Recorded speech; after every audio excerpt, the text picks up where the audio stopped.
It started like any other mundane Tuesday evening.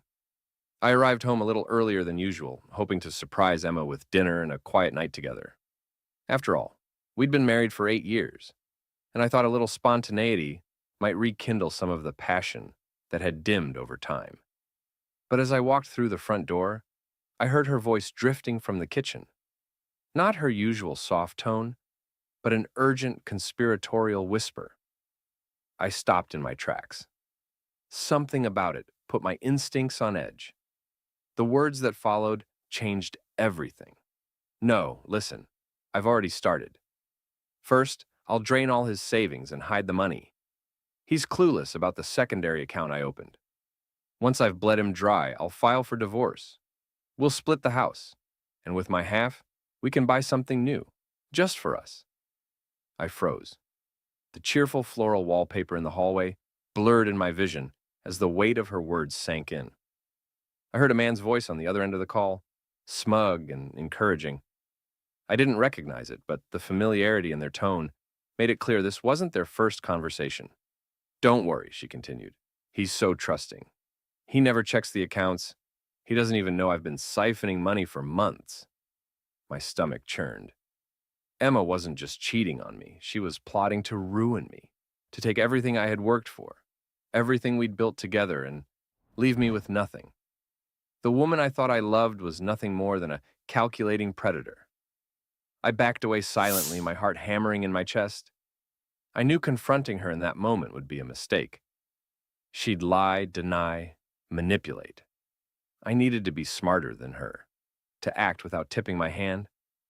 I left the house without making a sound, drove to a nearby coffee shop, and called my lawyer, Peter Whitman. Peter had been a friend of the family for years, someone I trusted implicitly.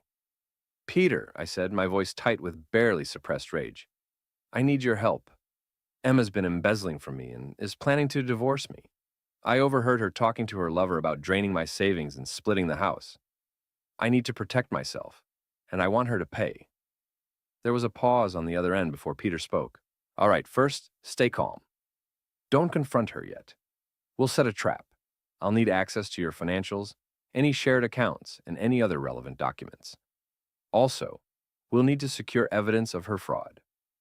Over the next week, I became a man of shadows, carefully gathering everything we needed while pretending nothing was amiss. I installed a voice recorder in the kitchen and started meticulously documenting every suspicious transaction in our accounts.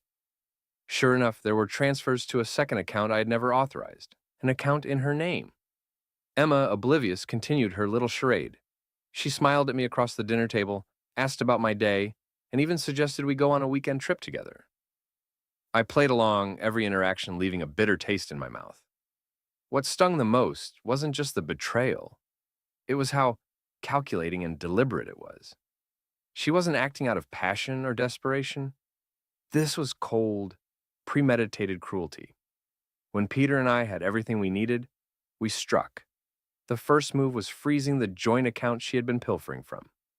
Overnight, her access to my money was gone. The next morning, as she tried to use her card at a boutique downtown, I received a furious call. Why is our account frozen? She snapped, her voice sharp. Not our account, I replied coolly. My account. You'll need to ask your lawyer about the rest. Her silence was deliciously satisfying. That evening, I served her with an eviction notice. The family home was in my name before we married, and Peter ensured there was no way she could claim it. She stormed in, waving the papers in my face, screaming about how unfair it was, how I was ruining her life. You did this to yourself, Emma, I said, my voice calm but firm. I know about the fraud. I know about the secondary account, the transfers, and the plans you made with your lover. This is the end of the line for you. She tried to deny it, of course. Then came the waterworks. She fell to her knees, begging me to reconsider, to forgive her. But her tears didn't move me. They were just another manipulation, and I wasn't falling for it. The final blow came a month later when Peter filed a lawsuit against her for financial fraud. The evidence was overwhelming. The recordings, the bank statements, even a transcript of her phone call with her lover. Her lover, incidentally, abandoned her as soon as the legal trouble started. By the end of it, Emma was left with nothing. No house, no savings, no lover. Just the cold realization that she'd gambled and lost. I stood in the now empty house, the echoes of her betrayal fading with every passing day. For the first time in months, I felt a sense of peace. Emma had thought she was playing me, but she underestimated the one thing that had always been my strength: patience. And now, as I moved on with my life, I knew one thing for sure: I'd never let someone like her get that close to me again. The day Emma walked out of the house with nothing but a hastily packed suitcase was supposed to mark the end of it. But life doesn't often tie itself up neatly, does it? I'd underestimated just how much venom she carried. For weeks after the eviction, she stalked my every move, her bitterness festering into something darker. It began with petty sabotage, an anonymous complaint to my workplace that nearly cost me my job, slashed tires on my car, even a mysterious charge on my credit card for some exotic vacation I never took. I suspected Emma, but had no proof. Still, it was clear she wasn't done with me. One night, it escalated. I was walking to my car after a late meeting downtown when I noticed a figure leaning against the hood. As I got closer, my pulse quickened. It was Emma, but she wasn't alone. Standing beside her was a man I'd never seen before. Tall, broad-shouldered, with a face carved from granite. He looked like trouble. "Evening, sweetheart," Emma purred, her voice dripping with mockery. "Nice car. Shame if something happened to it, or to you." I kept my distance, scanning the parking lot for anyone else. It was deserted. "What do you want, Emma?" I asked, keeping my voice steady. "Oh, you know," she said, taking a step closer. "You humiliated me, took everything from me. I think it's time we settled the score." Her companion stepped forward, cracking his knuckles. "Name's Darren," he said. "Emma's a friend of mine. She told me all about how you screwed her over. Thought I'd help her level the playing field." I laughed bitterly. "You're really doing this? Hiring a thug to intimidate me? That's pathetic, even for you." Darren didn't like that. He lunged, aiming a meaty fist at my face, but I'd been expecting it. I sidestepped, grabbing his wrist and twisting hard. He grunted in pain, but he was stronger than I anticipated. He yanked his arm free and swung again, his fist connecting with my ribs. Pain exploded in my side, but adrenaline kept me moving. The fight was brutal. Darren was a street brawler, all brute force and no finesse. I, on the other hand, had spent years training in Krav Maga, a skill I hadn't needed until now. He came at me again, and this time, I ducked low, driving my shoulder into his gut. He stumbled back, winded, and I followed up with a quick jab to his jaw. Emma screamed, cursing me, but I tuned her out. Darren recovered, throwing a wild haymaker that I barely dodged. I countered with a kick to his knee, sending him crashing to the ground. Before he could get up, I planted my foot on his chest and leaned in. "You picked the wrong guy," I hissed. "Stay down." Darren glared at me, but he didn't move. I turned to Emma, who was backing away, her face pale. "We're done, Emma," I said coldly. "If I see you near me again, I'll make sure you regret it." But she wasn't finished yet. "You think this is over?" she spat. "You think you've won? You don't know me, Tom. I'll destroy you if it's the last thing I do." I stepped closer, my voice low and dangerous. "No, Emma, you're done destroying me. Next time you come after me, I'll make sure you're the one who loses everything, including your freedom." She faltered, the fire in her eyes dimming, and for the first time, I saw fear there. It was satisfying, but it wasn't enough. I wanted her gone for good. Over the next few days, I went on the offensive. Darren was easy to track. He had a criminal record as long as my arm. A call to the local police, along with a detailed report of the assault and the recordings from the parking lot's security cameras, was enough to have him arrested. Emma wasn't so lucky. When the police questioned her, they uncovered a string of minor offenses: fraud, harassment, even a restraining order from someone else in her past. It was enough to paint her as a dangerous nuisance. A judge issued a restraining order against her on my behalf, and I made sure it was enforced to the letter. But I wasn't satisfied. Emma had tried to ruin me. I wanted her to feel the same helplessness I had felt. So, I dug deeper into her finances, her connections, her past. What I found was shocking. She had debts, massive ones, to some very dangerous people. I didn't need to lift a finger. I simply sent an anonymous tip to one of her creditors, letting them know where she was. The last I heard, Emma had fled the city, running from people far more dangerous than me. I stood in the quiet of my home, the scars from the fight fading, but the memory still fresh. I had won, but it wasn't a victory I celebrated. It was survival, hard, bloody, and necessary. Emma had underestimated me, and now she was the one living in fear. And me? I was free. Finally, truly free. Weeks passed, and though Emma had fled the city, her shadow lingered over my life like a storm cloud. I couldn't shake the feeling that she'd resurface, her venomous claws reaching for me again. The fight, the sabotage, the police involvement, it wasn't enough. Emma was the kind of person who thrived on destruction, and I knew she'd never truly let go of her grudge. So I made a decision. I wasn't going to wait for her next move. This time, I'd go nuclear. It started with a single phone call to a private investigator. His name was Marcus Kane, and he came highly recommended, a man known for digging deep, for finding every skeleton hidden in closets, no matter how well concealed. I need everything on her, I told him. Where she's hiding, who she's with, her finances, her connections, everything. Spare no expense. What Marcus found was worse than I'd imagined. Emma had gone underground, but not far enough. She'd holed up in a neighboring city, shacked up with yet another lover. This one a small-time con artist named Greg. Together, they were running a low-rent scam operation. Fake charity donations, identity theft, and skimming credit cards. It was petty, desperate, and sloppy. But it was enough. Enough to bring her world crashing down. The first strike was financial. With Marcus's help, I obtained access to Emma's secret bank account. It wasn't hard. Greg wasn't exactly a cybersecurity expert, and Emma's passwords were laughably predictable. Within days, I siphoned every penny they'd scammed from their victims and funneled it into a legitimate charity, one that specialized in supporting fraud victims. Next, I tipped off the police.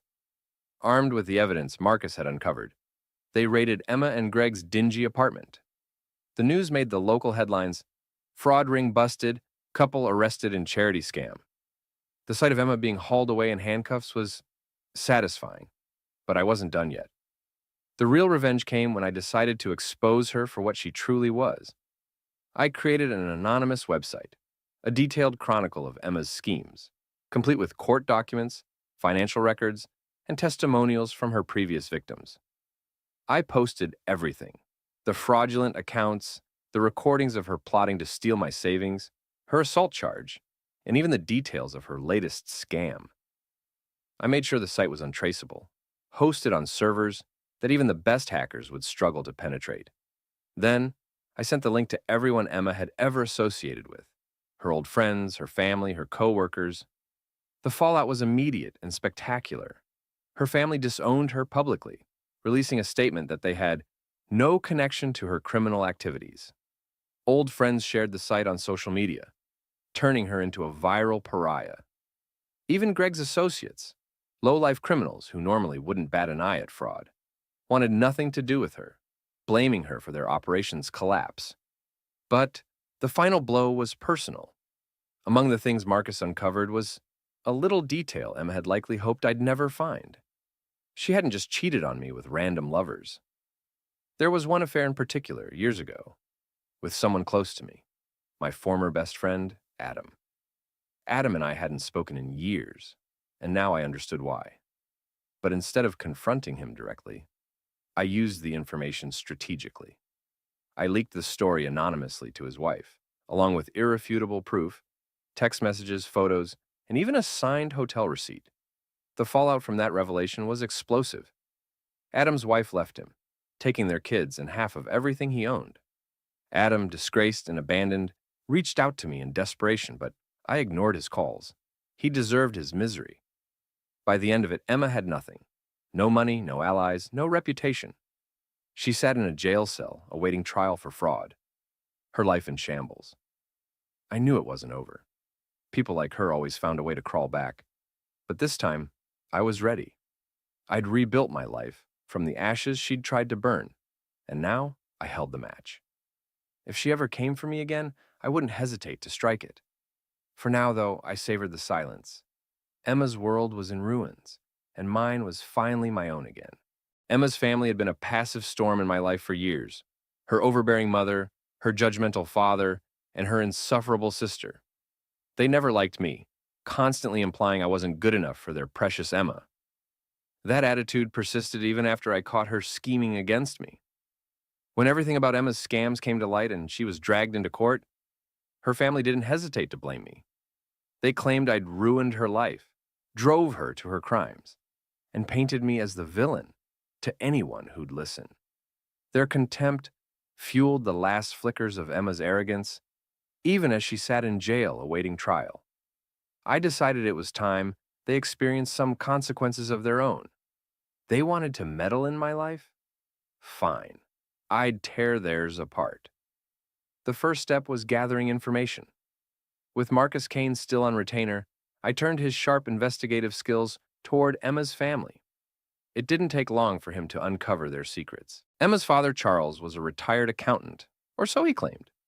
In reality, he'd been quietly laundering money for years, helping wealthy clients dodge taxes and stash ill-gotten gains in offshore accounts.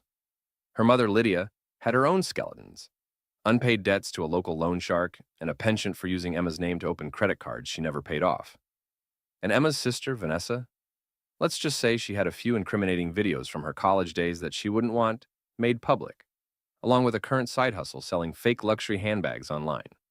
The first domino fell when I anonymously reported Charles to the IRS.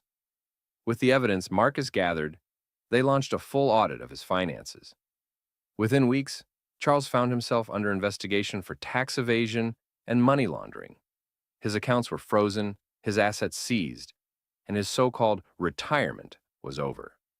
The IRS had no mercy, and the legal fees alone would bury him. Next was Lydia. Her unpaid debts were a ticking time bomb, and all I had to do was light the fuse. I tipped off her loan shark, sending him detailed information about her location and assets. Within days, she was visited by his associates, who made it very clear that her time to pay up had run out. I heard she sold her car and dipped into her dwindling savings to keep them at bay. But it wouldn't last. Vanessa was more fun. I uploaded her college exploits to a popular gossip site, ensuring they'd go viral. Within hours, her employer, a conservative high-profile marketing firm, found the videos and terminated her contract. To twist the knife further, I spread rumors about her counterfeit handbag operation to her clients. When they demanded refunds and filed complaints, she was forced to shut it down. The family's collapse was swift and brutal. Their reputation in their upscale community was shattered. Charles and Lydia's friends abandoned them, unwilling to associate with criminals. Vanessa became a social pariah, unable to find steady work thanks to her newfound infamy. But I wasn't done. I sent each of them a package. Inside was a single item, a copy of the anonymous website I'd created to expose Emma. Alongside it was a note that read, "Your precious Emma brought this on herself, but you're just as guilty. Consider this karma for standing by her lies and trying to ruin me. The world knows the truth now, and you'll never escape it." Emma's trial came and went, with her receiving a hefty prison sentence for fraud and identity theft. Her family, battered and broken, didn't even show up in court. Their absence spoke volumes. By then, they were too consumed by their own downfall to support her, or anyone else. I stood outside the courthouse that day, breathing in the crisp air, free of their toxicity for good. Some might call my revenge excessive, but I didn't care. Emma and her family had tried to destroy me, and I simply returned the favor. In the end, they were left with nothing but the wreckage of their own making. And I walked away with my head high, knowing I'd reclaimed my life and settled every score. Months passed, and life began to settle into a rhythm of normalcy. My world, once filled with chaos and betrayal, was finally quiet. Emma was rotting in prison, her family scattered and disgraced, their influence over me reduced to ashes. I thought the war was over. But wars don't just end. They leave scars, echoes of violence that linger in unexpected ways. One day, I received a package in the mail, small and unassuming with no return address. Inside was a single photograph. Emma in her orange prison jumpsuit, standing next to a man I recognized immediately. Darren, the thug she'd sent after me in the parking lot. They were smiling, their hands clasped together like a grotesque wedding photo. Scrawled on the back were 4 words, "You haven't won yet." The message was clear. Emma wasn't done with me. I took it as a challenge. If she wanted to continue this game, I'd make sure she didn't just lose. I'd make sure she'd never be able to play again. I reached out to Marcus Kane for what I hoped would be the final time. "I need you to dig deeper into the prison system," I told him. "Find out who she's talking to, what she's doing, and how she managed to send this." Marcus got to work, and the results were damning. Emma wasn't just surviving in prison, she was thriving. Darren had been incarcerated on unrelated charges, and together, they'd built a network inside. They were running smuggling operations, trading contraband, and using Emma's natural charisma to manipulate guards and inmates alike. She was still plotting, using her new power base to pull strings on the outside. She wasn't just trying to scare me. She wanted to destroy me, even from behind bars. It was time for the nuclear option, the one move I'd held back, unsure if I could stomach it. But now, with the stakes higher than ever, I knew it was the only way. Marcus located a key player in Emma's operation, a mid-level smuggler named Rico. He wasn't loyal to Emma, just scared of her. And when I offered him a sizable payout to betray her, he jumped at the chance. Through Rico, I orchestrated a carefully crafted plan. First, I ensured that Emma's operations were exposed to the prison authorities. Rico planted evidence, contraband hidden in her cell, forged documents implicating her and orchestrating fights, and a stash of cash she'd managed to smuggle in. When the guards raided her belongings, it was a massacre. They found enough to link her to nearly every illicit activity in the prison. But that wasn't the end. The evidence also implicated Darren, and the prison authorities wasted no time separating them. Darren, furious and betrayed, assumed Emma had thrown him under the bus to save herself. Their alliance crumbled into bitter hatred, and Darren turned on her with all the fury of a cornered animal. He fed the authorities even more dirt on Emma, ensuring her isolation in solitary confinement, a place where she couldn't manipulate, charm, or scheme her way out. The prison officials transferred her to a maximum security facility notorious for its harsh conditions, effectively cutting off her influence. From what Marcus later learned, her new reality was bleak. No allies, no power, no way out. Her family, what little was left of them, tried to intervene. Charles attempted to use what remained of his tarnished reputation to secure her an appeal. Vanessa started a pathetic GoFundMe campaign to raise legal funds, which backfired spectacularly when people flooded the page with hate comments, reminding her of Emma's crimes. Lydia disappeared entirely, likely fleeing her mounting debts. They were powerless, just like Emma. The final piece of my plan was personal. I wrote Emma a letter, knowing it would reach her in solitary, where she'd have nothing to do but stew over every word. "Dear Emma, I warned you. I told you what would happen if you came after me again. You should have let it go, but you couldn't help yourself. Now look around. Do you like where your decisions have brought you? You once said you'd drain me dry and leave me with nothing. Look who's empty now. I've moved on, I've rebuilt, and you're forgotten, just another criminal rotting in a cell. You've lost everything, Emma. Your family, your reputation, your freedom, and me. I hope you enjoy the life you chose. Goodbye forever. Tom." Sending that letter was like exhaling the last breath of toxic air I'd been holding since this nightmare began. I had no need to check on her anymore, no curiosity about her fate. She was gone, and the remnants of her poisonous influence had been purged from my life. The scars of what she'd done would always be there, faint but permanent reminders of her betrayal. But they didn't control me. I was free, finally and completely. And this time, I knew there would be no retaliation. Emma was finished, and I had won.